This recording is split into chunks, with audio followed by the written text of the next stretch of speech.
Hello, I'm Jenny and you are with me here in Southern Mozambique. I wanted to show you one of my nicest orchids. This is Angraecum sesquipedale, also known as Darwin's orchid. So to give you a little bit of background, I live in Mozambique, southern part of Mozambique, which is a subtropical region. So we got a colder winter months. Right now it's winter here in Mozambique. Day temperatures is maybe around 20 degrees, night temperature is 12 degrees, possibly not that much less. And our summer months will be very warm. They're up to 40 degrees, night temperatures 25, maybe even 30 if it's warm. So I started growing orchids a few years back, and I collect orchids. Some of them I kill, obviously. I think that's all a part of the learning curve, how to learn to take care of orchids. And some of them are thriving, and what all has in common is that I grow them all outside. I don't have space inside, so I grow them outside in my garden.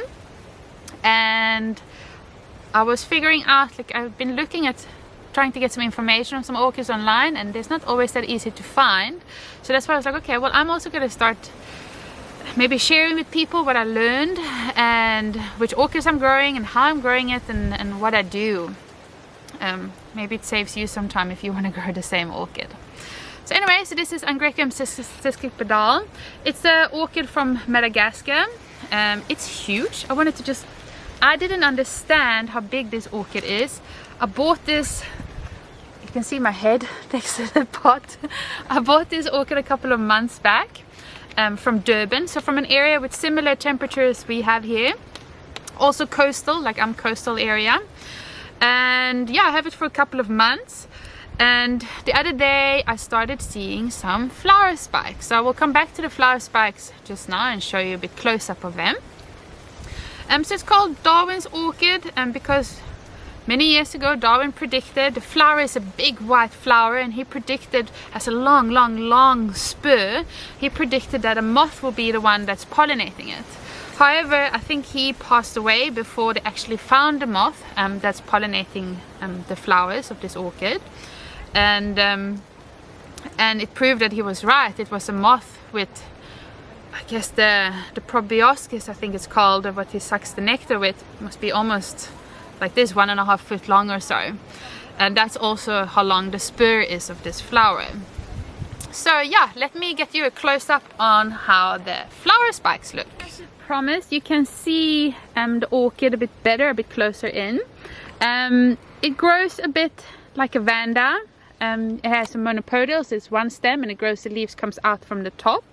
I think I got around, since I bought it, I have it for 5 months, I got around 3 new leaves. The leaves has now been growing in autumn and winter, so I don't know if it gives more leaves in the spring and the summer. But here you can see that leaf is a new leaf, this is a new leaf, and that middle leaf is also a new leaf. To show you the spikes, if you haven't already spotted one is already starting to push out there. So we will zoom in a little bit on that. There is a second spike coming on this side, so you can see they're coming on the inside of the leaf, but I don't want to disturb it because I'm scared I'm going to be breaking the spikes. Okay, you can see a real close-up of this, of the spike pushing out. What I must be careful about here, because I'm growing it in my garden, is that sometimes, I don't know if it's snails or other grasshoppers or things, eat my spikes. So we'll keep an eye on that. I have other Angraecum species flowering in the garden. I don't have problems with their spikes, but it's definitely something I need to keep an eye on. The spikes. So yeah, it grows new leaves. I don't know how many flowers will actually come on each spike, but I will tell you once I know. They say that the amount of flowers depends on how many leaves they push during the year. I don't know because I don't have anything to compare on, so this will be a first time bloomer for me. So some of you might now wonder, where do I grow this and how do I grow it? So I will come back to that just now.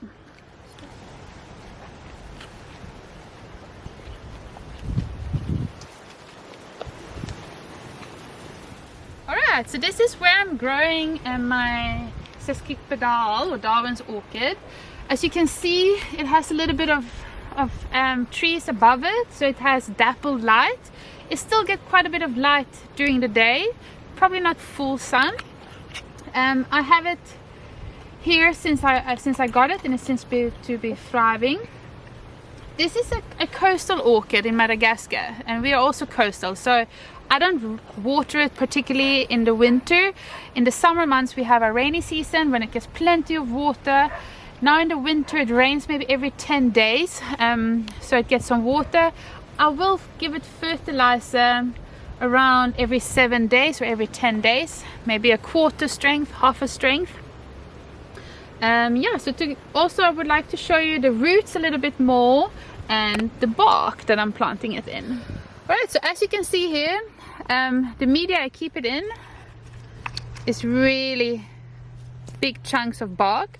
I didn't have a choice. I would have chosen a chunk of bark, but what happens is, well, this orchid is rumors is it doesn't like to be disturbed. If you disturb it, it won't flower for up to a couple of years. So when I bought this orchid, the previous owner and me, we discussed it, and I was like, if you can keep it as similar as what you have it planted in now, keep it like that. I will pay a little bit extra to pay for all the weight with the shipping or the courier company, but let's try and not disturb it that much.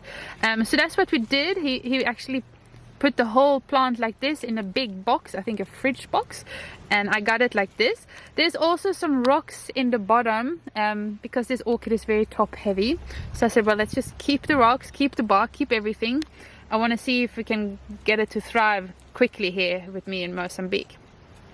You can also see the roots are all growing into the medium.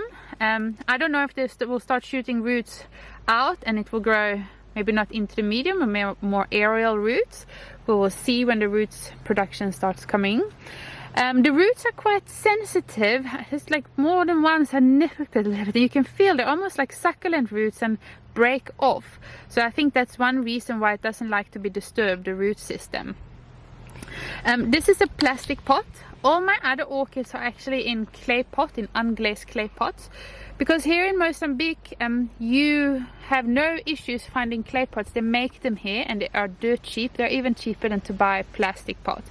Whenever I got this one, like I said, I didn't want to disturb it, so I just kept it like it was and I put it out here. You can also see, because it's a epiphytic growing orchid, it grows in the trees, so I don't think it likes to have the roots stagnant with water, too much water retaining in there. It's also free flowing in the bottom, so if it rains or so, the water goes out easily in the bottom there of the pot. Alright, so it has come to time to round up conclusions in my short little video about the Angraecum sesquipedale. It is, well, the obvious first, it's a massive orchid. You can see how large it is. It's a Madagascan orchid. It got its name from this big white flower that it produced with a long spur. Sesquipedale means 1.5 foot, and that is how long this spur of this orchid is. Also famous is because Darwin predicted back then that there must be a moth that can pollinate this spur, and I guess a lot of people is like, what moth will have such a long proboscis that it can reach the nectar in the bottom of the spur? And only after Darwin passed away, they found the moth and they were able to prove that his theory was correct. So to make it a bit joyful, they named this the moth species. The species name is equal, it means predicted. So as a confirmation that Darwin was correct. So yeah, it gets this big white flower. It's monopodial. New leaves comes from the top. It's an easy orchid to grow, at least has been easy for me. I think the most important thing is to be able to initiate spiking is that you have the temperature difference between day and night, which we have here. I have almost year round around 10 degrees between day and night. I think that helps the orchid. I don't water anything specific. It gets natural rainwater. The summer months here are rainy season. Winter month is drier, but it's still wet here. It's not that dry. We are coastal. It's a coastal orchid also. And fertilizing it, a quarter fertilizer every 10 days. I haven't disturbed the roots like I explained when we were doing the root section. It grows nice and easy and doesn't seem to be prone to any specific diseases or insects or so. I have seen one of my other Angraecum sesquipedales, the leaves gets eaten by snails, but it didn't really affect the plant. We'll just be careful with the spike that nothing eats it. When you grow orchids in your garden, I don't think you expect them to look like an orchid grown in a greenhouse or indoors, where you have much less external possible damages to them. So I don't mind it. I mean, that's the fun for me, and I don't have any other options to grow them, is to grow them outside and take it with what it comes. Some things eat them, I get some diseases on them, I try and treat them or sort them out. Yeah, but all in all, this is a hardy orchid, and I can't wait to see the spikes and the buds develop and then eventually open up. Alright, thank you for listening to me and to look at this short video about the Angraecum sesquipedale. Known orchid, a famous orchid. I'm so happy that I have it in my collection, and I got 5 months with it, and I hope I have many more years with it. Thank you for watching. I hope you keep on following my short videos, and it was fun doing it, and I hope I get better at doing the videos. That's all from Mozambique and from Angraecum sesquipedale. Bye!